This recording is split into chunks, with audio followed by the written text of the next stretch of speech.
Welcome back everyone. Welcome to civil services study. 46 test complete हो गए अभी तक। यूपीपीसीएस के लिए है टेस्ट नंबर 47। तो चलिए स्टार्ट करते हैं। इस टेस्ट में फोकस करने वाले हैं हिस्ट्री के प्रश्नों पर, और उसमें भी गौतम बुद्ध से रिलेटेड प्रश्न। ठीक है, इससे पहले भी हमने एक पार्ट इसका कवर किया था और ये है उसी के आगे से नेक्स्ट। चलिए स्टार्ट करते हैं। तो क्वेश्चन नंबर 1 पर आ जाइए। निम्नलिखित में से कौन सा बौद्ध पवित्र स्थल निरंजना नदी के तट पर स्थित था? क्या है इसका आंसर? ऋषिपत्तन, लुम्बिनी, कुशीनगर या बोध गया? निरंजना नदी के तट पर स्थित था कौन सा पवित्र बौद्ध स्थल? बोध गया। ठीक है, ऑप्शन नंबर ए है इसका आंसर। तो पवित्र बौद्ध स्थल जो है बोध गया, जहाँ गौतम बुद्ध को सबसे पहले ज्ञान प्राप्त हुआ था, निरंजना नदी पर स्थित है। आधुनिक फाल्गु नदी को ही पूर्व में निरंजना के नाम से जाना जाता था, और यह नदी दो छोटी धाराओं निरंजना और मोहना के मिलने के बाद बनती है। बुद्ध के उपदेश निम्नलिखित में से किससे संबंधित हैं? बुद्ध के उपदेश ना तो ब्रह्मचर्य से संबंधित, ना धार्मिक कर्मकांड से संबंधित, आत्मा संबंधी विवाद से भी नहीं संबंधित, आचरण की शुद्धता और पवित्रता से संबंधित हैं। तो महात्मा बुद्ध के उपदेश जो हैं आचरण की शुद्धता, आचरण की पवित्रता एवं शुद्धता से संबंधित है। ठीक है, एक ही बात है ना, एवं तो लगे रखा है बीच में। और बुद्ध के उपदेशों में आत्मा संबंधी विवाद है ही नहीं। धार्मिक कर्मकांडों की बुद्ध ने आलोचना की है।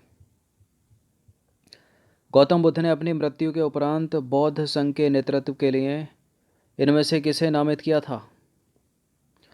गौतम बुद्ध ने अपनी मृत्यु के उपरांत कि जब मेरी मृत्यु हो जाएगी तो उसके बाद बौद्ध संघ का नेतृत्व कौन करेगा? कोई नहीं, ना आनंद, ना महाकश्यप, ना उपाली। उपरोक्त में से कोई भी नहीं, डी है इसका आंसर। ठीक है, तो महात्मा बुद्ध ने अपनी मृत्यु के उपरांत बौद्ध संघ के नेतृत्व के लिए किसी को नामित नहीं किया था, बल्कि अपने उपदेशों को ही उन्होंने जो है मार्गदर्शक बताया था कि मेरी शिक्षाएं ही आपका मार्गदर्शन करेंगी।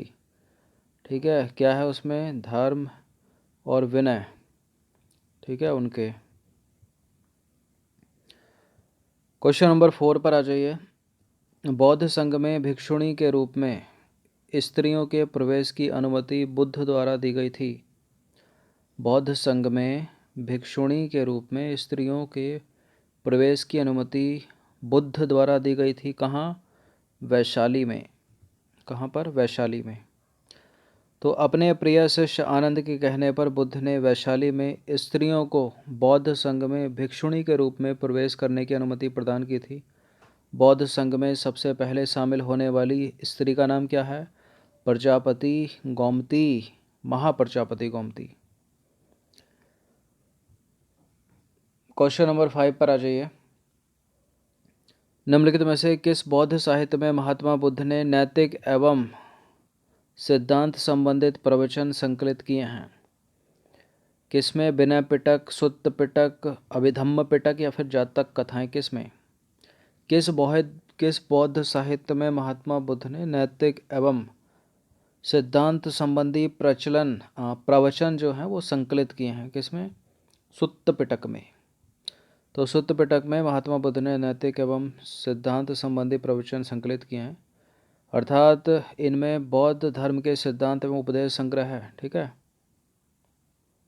और विनय पिटक में संघ संबंधी नियम है। ठीक है, और दैनिक जीवन संबंधी आचार विचारों को विधि निषेधों आदि का संग्रह है।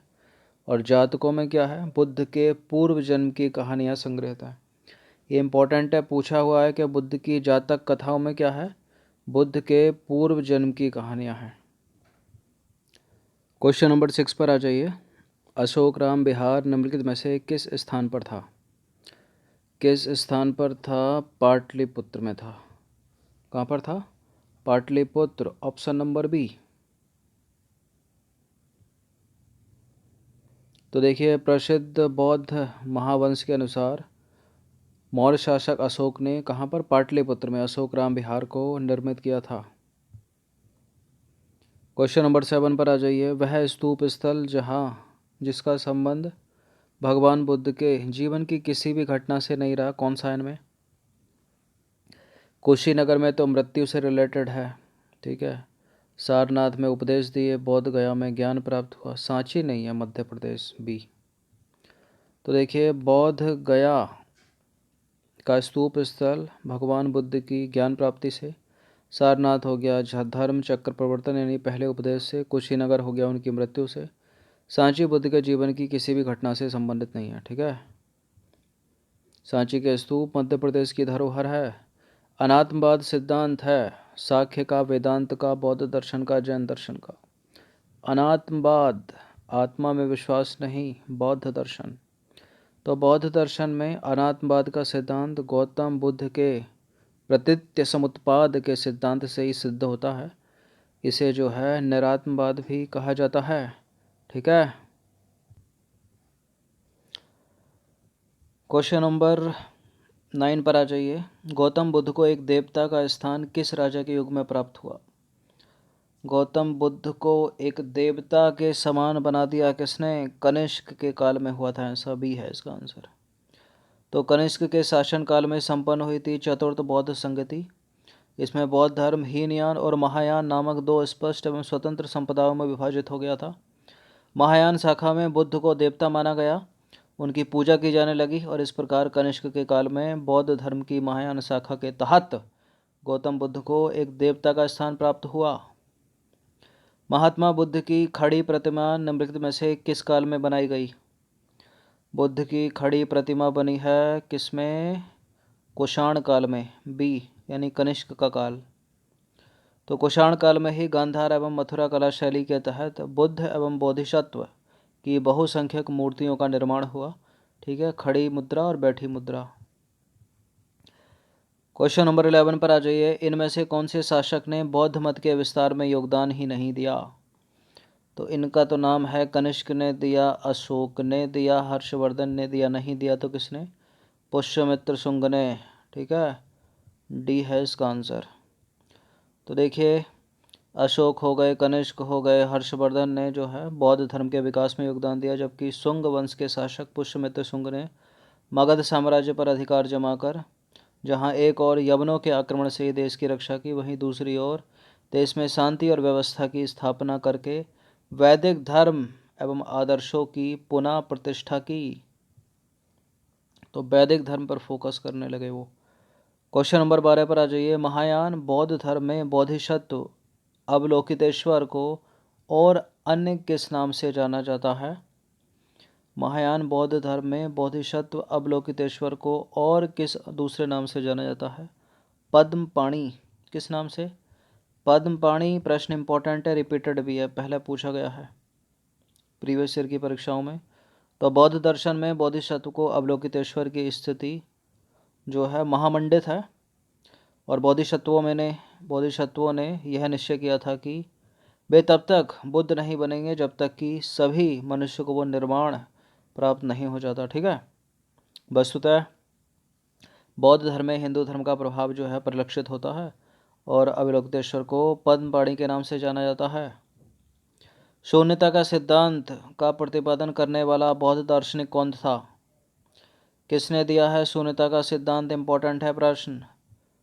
अश्वघोष नहीं, फिर नागार्जुन। तो देखिए, माध्यमिक या फिर शून्यवाद के प्रवर्तक कौन है? नागार्जुन है, ठीक है। क्वेश्चन नंबर 14 पर आ जाइए। भारत के धार्मिक इतिहास से रिलेटेड कुछ स्टेटमेंट है यहाँ पर, और बताना है कि इनमें से कौन सा करेक्ट है। तीन स्टेटमेंट है। पहला है बोधिसत्व बौद्ध मत के हीनयान संप्रदाय की केंद्रीय संकल्पना है। बोधिसत्व अपने प्रबोध के मार्ग पर बढ़ता हुआ करुणामय है। बोधिसत्व समस्त सचेतन प्राणियों को उनके प्रबोध के मार्ग पर चलने में सहायता करने के लिए स्वयं की निर्वाण प्राप्ति विलंबित करता है क्या? तीसरा स्टेटमेंट फिर से सुन लीजिएगा। बोधिसत्व समस्त सचेतन प्राणियों को उनके प्रबोध के मार्ग पर चलने में सहायता करने के लिए स्वयं की निर्वाण प्राप्ति विलंबित करता है। बिल्कुल करेक्ट है तीसरा स्टेटमेंट। सीधा सीधा पूछा गया है प्रश्न यूपीएससी सिविल सेवा में पहले। बोधिसत्व अपने प्रबोध के मार्ग पर बढ़ता हुआ करुणामय है, करेक्ट है। बोधिसत्व बौद्ध मत के हीनयान संप्रदाय की केंद्रीय संकल्पना नहीं है, महायान किया, कितने एलिमिनेट होते इससे?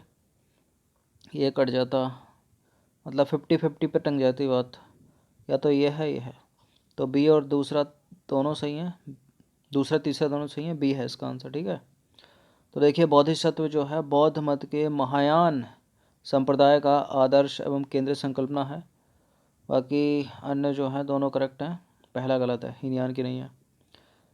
क्वेश्चन नंबर 15 है, 15 प्रश्न है। प्रथम शताब्दी ईस्वी में किस भारतीय बौद्ध भिक्षुक को चीन भेजा गया था?